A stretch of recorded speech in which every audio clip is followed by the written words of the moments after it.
Welcome back to another episode of Diamond Scrubs, your favorite esports and gaming podcast, presented by your favorite e-boys and hosted. No, not presented by your favorite. Presented by your favorite esports news outlet, Daily Esports. Fuck! What am I doing, bro? What am I doing? Yo, what am I chill, actually doing chill. right now? Here, why don't you let me try it? Okay. It's all good. Bro, breathe in, breathe out. It's okay. Look. Welcome back to Daily Esports. Yeah. You just do you, man. Just do you. Welcome back to another episode of Daily Esports, not Daily Esports. Why'd you throw me off like that? Stereo silence in this group.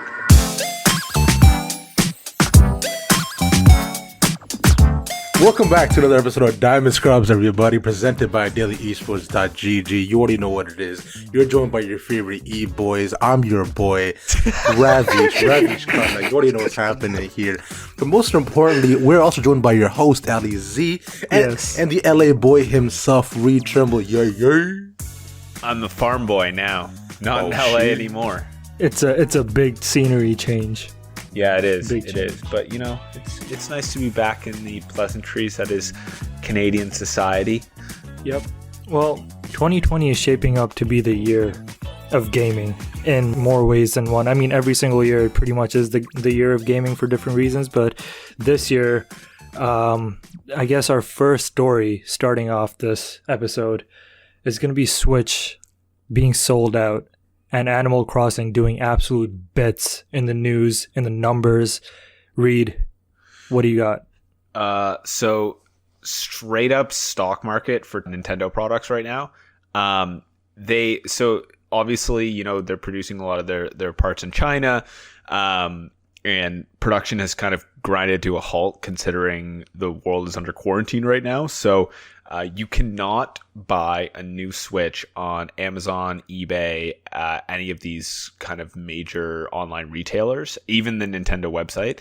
I have to check the Asia and the rest of the market, but I know in North America for sure you can't get one. So what's happened is there's actually now like a third party market for Nintendo Switches. So honestly, I have one.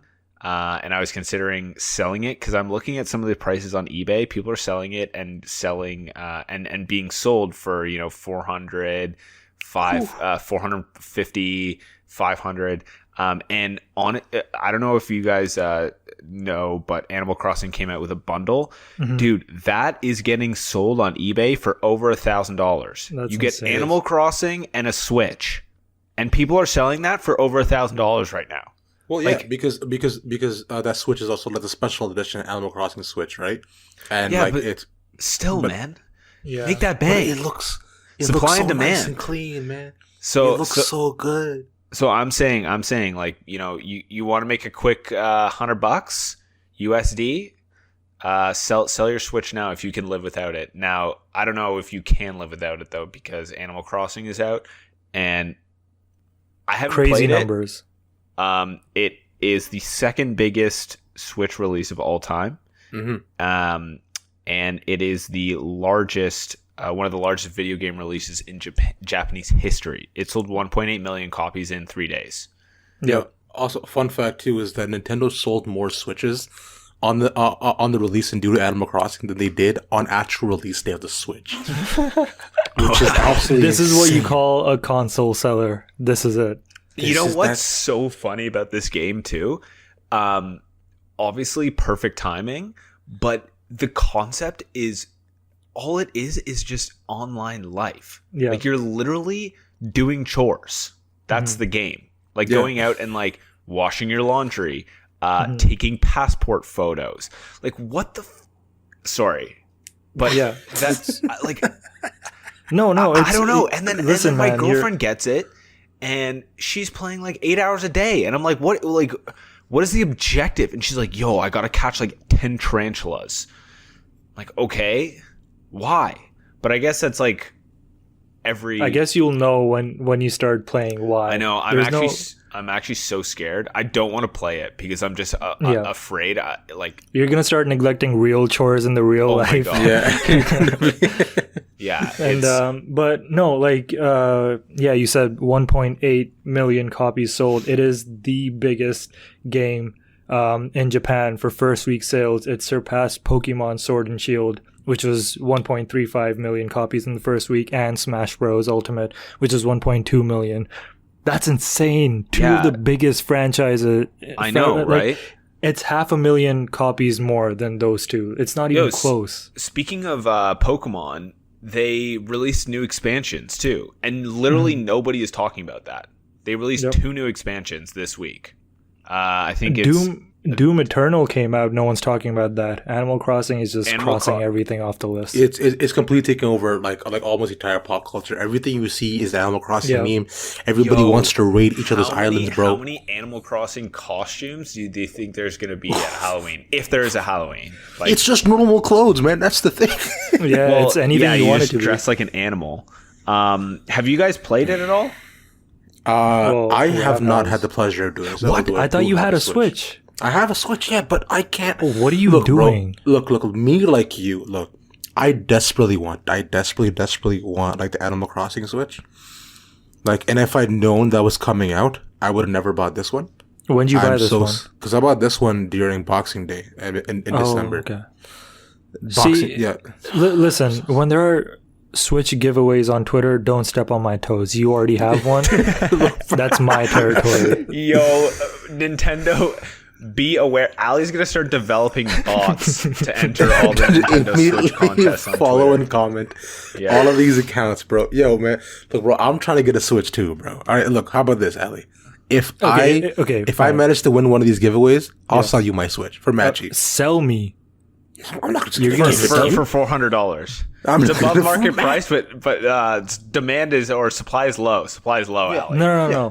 I will actually report you to Twitch. Or not Twitch, Twitter. I will get you suspended. Attention, Twitch. Bro, my friend did not owns. sell me his Nintendo Switch. He didn't give me his. Sorry, I just give me his Switch for free. I wanted it. Oh, boo-hoo, bro. Well, moving on from Switch and Animal Crossing, let's go into another mobile game this time, Plague Inc.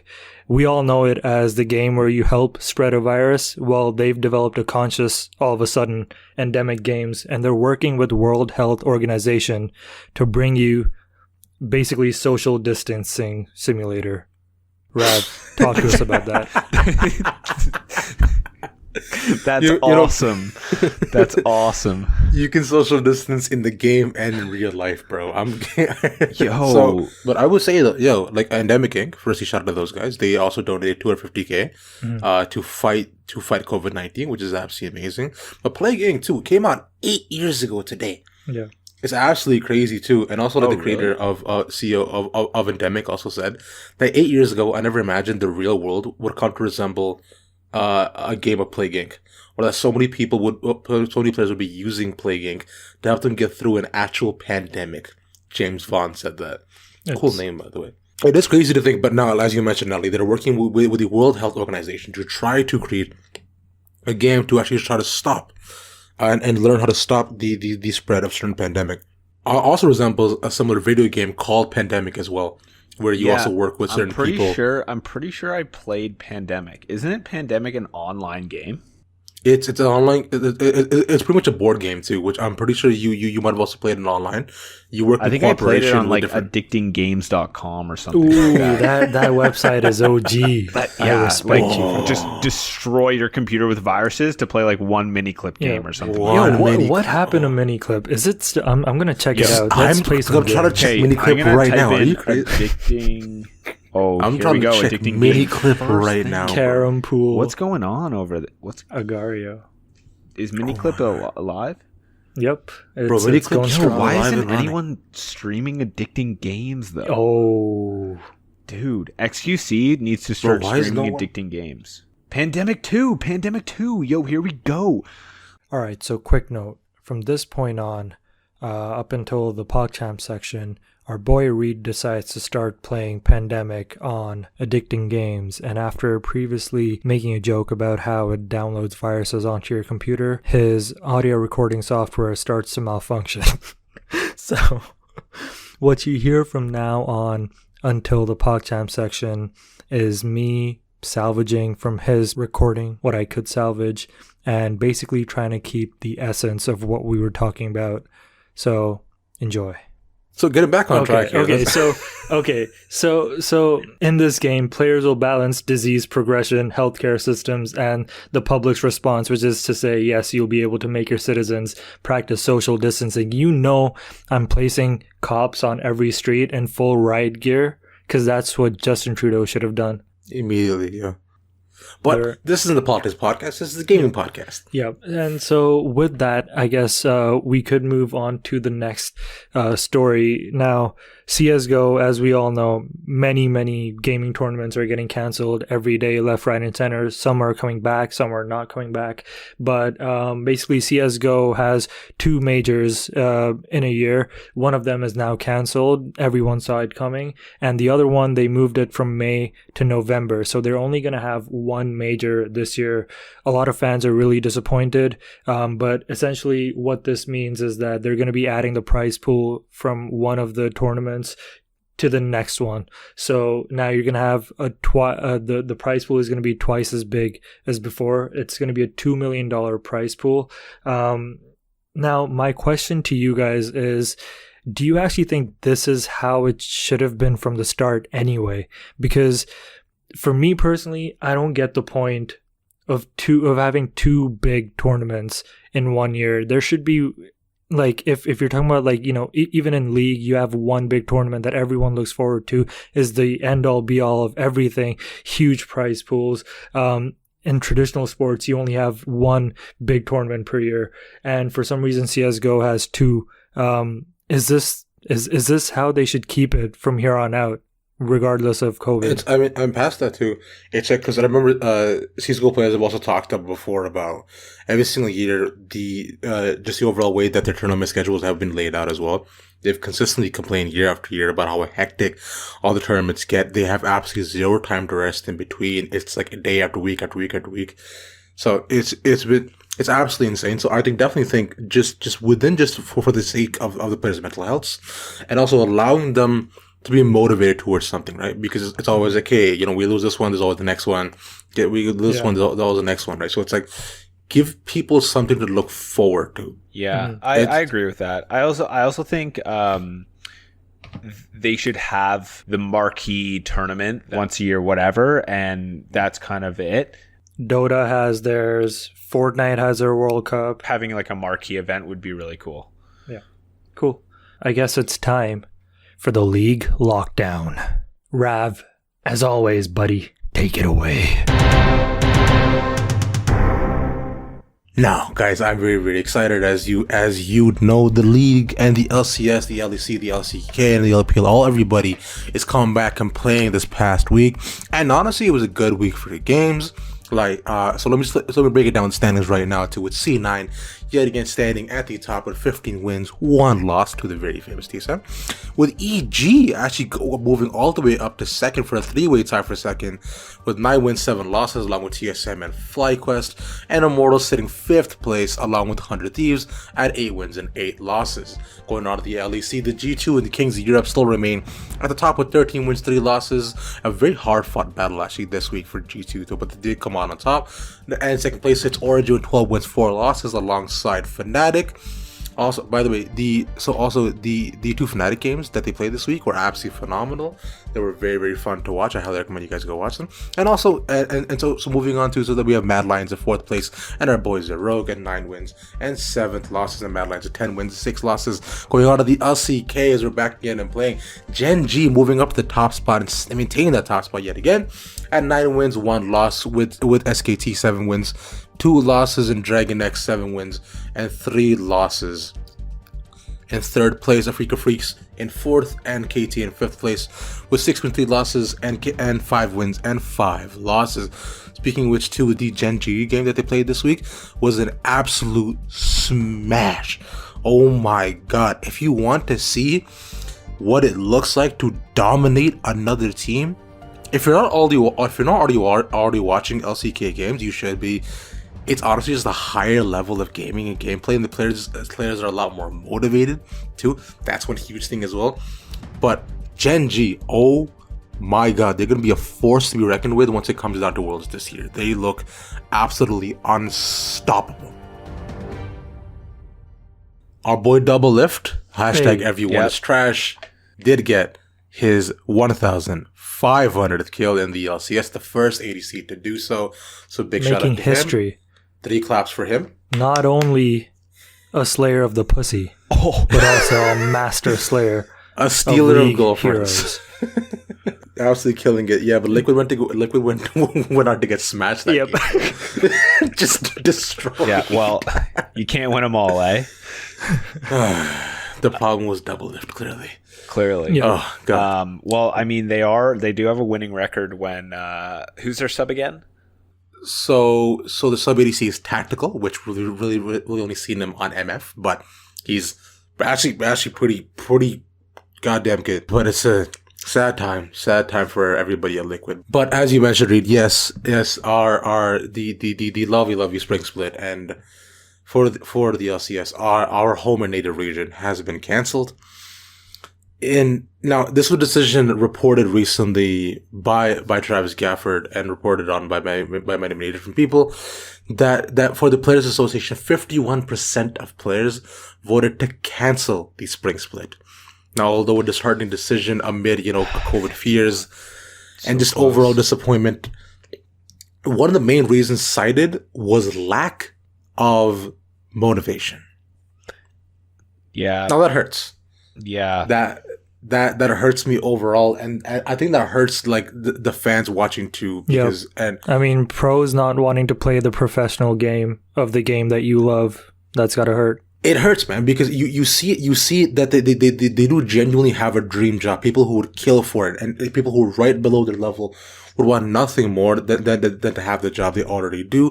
Pros on average get paid on $300,000. That's an average salary for a pro. And of course you do have the outliers, like the Hoonies, the Impacts, the Double F's getting paid over $1 million per contracts. But just overall, it makes it absolutely insane. Now, recently Monte Cristo talked about it on one of his content pieces that he makes for Cloud9, called Summoning Insight, which he does with Thorin. Now, Monty was, of course, as you know, a longtime caster for the LCK, went to Overwatch, he came back, now makes content for C9. And overall, I do echo a lot of his statements. One of the main things he says, like we were saying, it's disappointing to see, but also it's like just a lack of motivation, because it really does exist in NA, which is why a lot of the players don't come over from EU or from the LCK, is because over there in EU, sure, they may get paid a lot less, also in the LCK as well, but the people there are motivated. Like they have the drive to want to do better. They also have the concept of in-houses too, which they haven't capitalized on which they haven't capitalized on at all. There were some in-houses in the first week of the LCS getting canceled amid the COVID situation, but Riot has allowed in-houses to happen. Players just don't do them. You can go ahead and stream them, play with other different players, practice, go along, and try to help and try to show fans that you want to be here, right?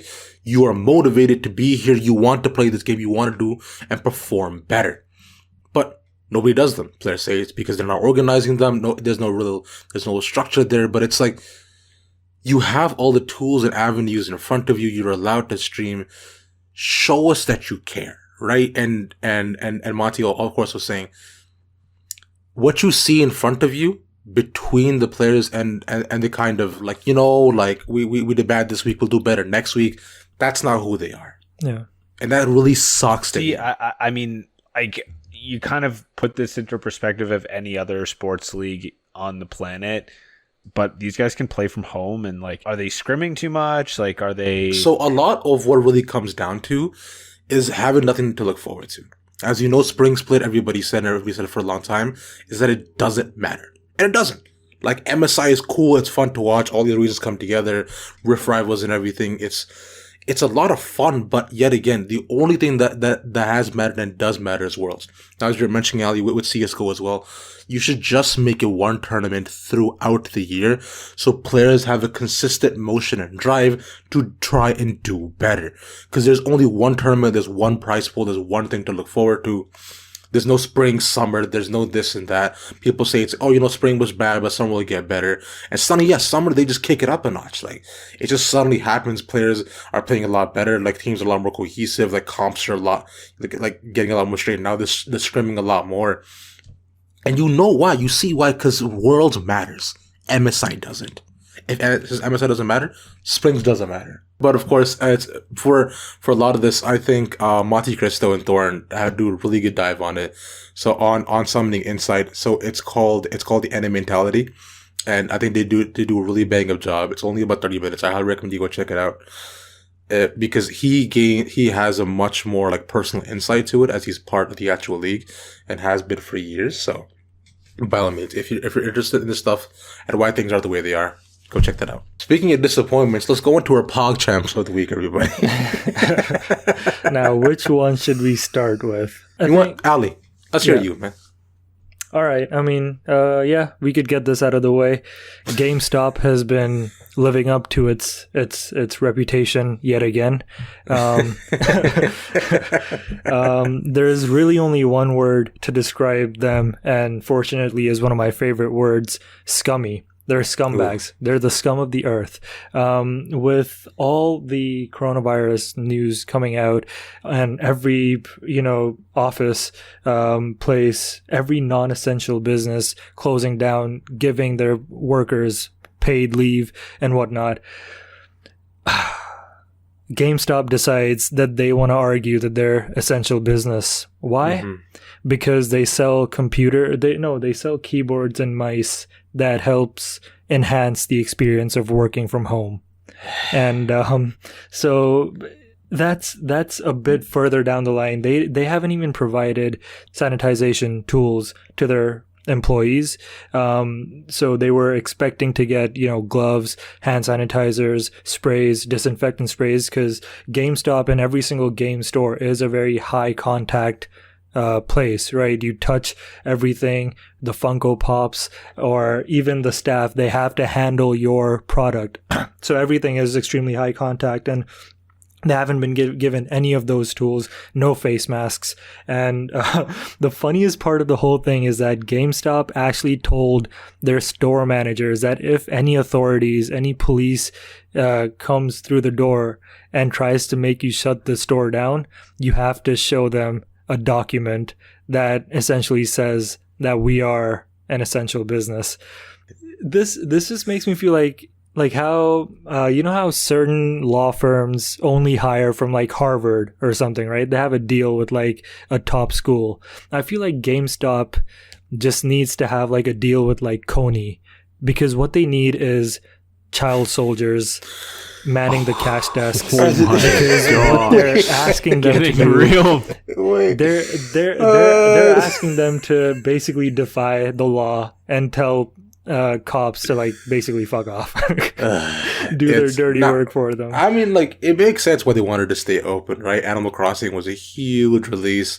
So Animal Crossing and Doom Eternal, yeah, exactly. Yeah. 2 huge releases coming up, and they actually they sold those games a day earlier than they were intended to be released. Now, no one knows if Bethesda okayed this or, if Nintendo okayed this. They just decided to do it, which tells me that they just wanted to make the most money because they knew that they were going to be forced to shut down, because they are now shut down. Every single store is now shut down. There was a huge outcry from the employees saying, we're not going to work like this, and, people handing in their resignation letters. So all in all, GameStop is finally not dead and buried, but buried for the moment. Basically, what I'm saying is Reggie Fils-Aimé has a lot on his plate. When he joins the board of directors for GameStop in April, oh man, he has a job on his hands. Oh man.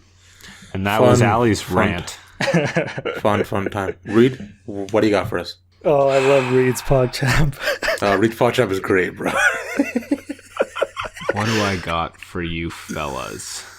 I'm laughing already. So there is a man out there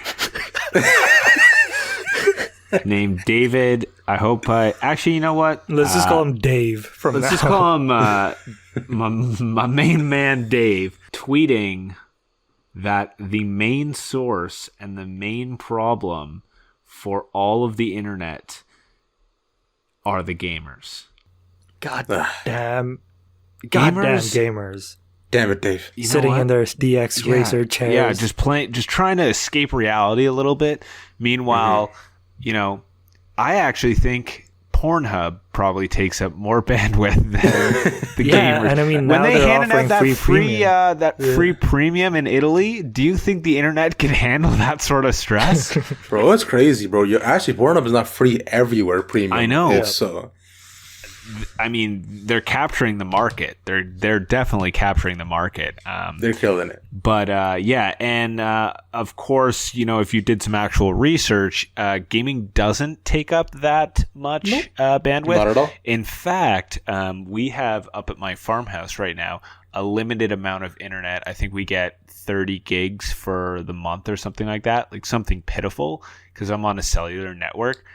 I do not stream Netflix. I don't stream any movies. All I do is game because that's the only thing I can do. If I stream one 4K movie, see you later. So Dave, my man Dave, maybe you should do your research before you have 7.5K retweets and every single person in the gaming community coming for your head. I mean, there's a chart right here. It says that just streaming Netflix in HD, forget about 4K, just HD takes about 3 gigs per hour. And by comparison, CSGO is probably the most intensive, online game that you can play, and that takes only 250 megabytes per hour. Essentially, Dave, listen to me, man. If you really cared about bandwidth, you would stop acting and straight to DVD movies that people have to stream online, because that's what's your latest biggest hit? Let's see. Hick. This is a 1 hour and 40 minute movie, so you've essentially wasted about 10 to 15 gigs of bandwidth. You need to stop what you're doing, all right? Savage. You're an enabler, Dave. You're an enabler. Honestly. Dave, look, man, this guy, he looks like Jeremy Renner, except more abusive towards his wife. You look at his eyes. Oh my god! Look at those eyes. You got some strong opinions about Dave. You gotta scroll sideways to get a glimpse of both of his eyes because they're in different hemispheres, and you can just see the hurt that this tweet has caused him. And later on, he also went on to tweet, should Twitter do more to cut out very abusive people? Oh, yeah, that was the best. And then, that was a good one. Cut yourself out, Dave. Shut yourself down. Exactly, Dave. Take your own advice. Yo, and by the way, I watched your acting reel, okay? Trash. You look like the live action version of the Cartoon Network version of Mr. Bean, except they already have Rowan Atkinson for that. You're a shitty Mr. Bean. No one likes your acting. And honestly, Dave, you're probably an incel, so no one likes you anyways. No, I don't understand. This guy's at 500,000 followers, and he follows more people than that. What kind of a Hollywood actor is this? Who knows, man? Dave's an interesting character. This is probably the most famous he's ever been in his entire life. Yeah, this is the most retweets he's ever gotten. He's like those people on LinkedIn who are like, tech investor, cryptocurrency expert. Motivator, influencer, motivational speaker, go-getter, carpe diem, and you go to their experience and they've got like 10 million things that they're advisors on. That's Dave. That's just absolutely nothing. And then like they have one job that they've been at for 10 years, and it's like CEO of Dave Enterprise. Like, speaking of just stupidity in general, servers keep going down, friends. Servers consistently keep going down. For the second time this week, Blizzard servers have gone down, disallowing people to play Warzone and COD. Xbox servers have gone down again. Discord went down again. And most surprisingly, Twitch went down for an hour. Chaos. Twitch. Chaos. The gaming community is under attack, so you know what time it is, guys. What if Dave is pulling the strings? What if it's all the Dave? Dude, I do not think Dave has the capability to pull off something like that. You don't know what Dave's capable of, bro. He's a CEO, man. Yeah, it's true. He's a thought starter. He's the also a guy who bot. says, think of a number, and when you've thought of it, lock it down by liking the video. Davis Rick Lax. Relax. Yo, side Now, note, I multiply actually that used to number. work with Rick Lax. What? You know what? We used to sell him clickbait articles that he'd put on his Facebook and make like a ton of money from. What kind of business is this? What the hell did you do? It's the Dave type business, man. Oh my god, Rick Lax, bro. that's Rick Lax, funny. that was so. But anyway, the servers are an issue, man. I'm trying to play Warzone. It is like playing an online game in 1992 with like dial-up internet. Like half the time I'm flying all over the map. The gulag is insane. Now I know they have 30 million. I think the problem is like straight up, everybody's home. Like nobody's in the office. So when there's like a situation with the servers, I mean, but like, it's crazy though. But like, because like servers cost like companies like almost nothing. So I don't see how they're not fixing this. This should not be. well, it's the human capital, man. Like the server farms or whatever. If you don't have employees go into the server farm, then how do you fix it? Or if you don't have employees like hot fixing stuff because they're at home or they're like quarantined, like how do you fix it? So Yeah, easy, bro. Look, most of these guys usually use AWS. I mean, Amazon Web Services. Like, so to be able to run all these servers, all you gotta do is call up my boy Jeff. Be like, yo, Jeffy, baby, Bezos. yeah, because What are you doing, everybody bro? got that Jeff on speed dial, bro. Of course, bro. Ever since his wife left him, he's been lonely, man. He needs friends, bro. He's Ever since he lost accepting every call. He's picking up every call. Well, another episode down, and we have to now say goodbye and say You want to try I that feel, one more time? yeah, I feel like you're You trying want to try that one more trying to time? do something cool there, but And with that being said, everybody, that's been another episode of Diamond Scrubs, Scrubbalurinos. Y'all know what it is, man. Remember, it's to scrub your hands, stay safe, wash your entire body. yeah, wherever 30 you go. seconds, people. None of this. Practice none of social this, None distancing. of this 5-10 second, stuff. yeah, I want 30 you gotta be a seconds, diamond and suds. scrubbing your hands. Hot All right, fine, water. That's the way to kill the coronavirus. I've been Ali Zaidi, and I was joined by Rav and Reed. See you next week. Follow us on our TikTok. Oh yeah. Diamond Scrubs. We're coming for the throne, TikTok.